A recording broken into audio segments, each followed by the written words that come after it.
ముందు ఇంటికి రాగానే భర్త చేయాల్సిన పని ఏమిటంటే ఆఫీసు నుంచి ఇంటికి రాగానే భార్య ఉద్యోగం చేస్తున్నా సరే చెయ్యకపోయినా సరే బాగున్నావా, ఆరోగ్యం అది బాగుందా, మధ్యాహ్నం తిన్నావా, ఏ సరిగ్గా తినావు, ఆవిడ తిన్నా సరే అడగా, అది లెక్క. ముందు పలకరింపు. ఇక్కడ ఆఫీసులో మన గొప్పలు చెప్పుకోవడం కాదు, ఇక్కడ మనస్సుకైన బాధ కూడా ఒక్కోసారి చెప్పడం. అలా ఎందుకున్నామని అడగచ్చు కదా, అడగరు, ఊరికి కూర్చోబెట్టి వెళ్ళిపోవడమే.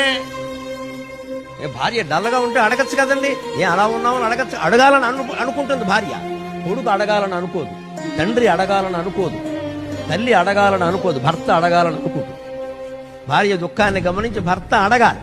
అది రాగానే భార్య పరిశీలనగా చూడాలి. ఏదైనా వణుకుతున్నట్టో బాధపడుతున్నట్టో నడకలో తేడా ఏమైంది ఏమైంది ఏమైంది అని మాట్లాడాలి. అక్కడ తండ్రి అవతారం ఎత్తాలమ్మా, భర్త కాదు, తండ్రి అవతారం ఎత్తాలి. ఓ తండ్రి కూతుర్ని పలకరించినట్టే పలకరించాలి. వాడు పొంగిపోతారు వెంటనే, ఆయనకి ఏమిటో నా మీద ఎంత ప్రేమ, అలా పట్టించుకుంటారా అని అడుగుతారు. పరమానందంగా ఉంటుంది.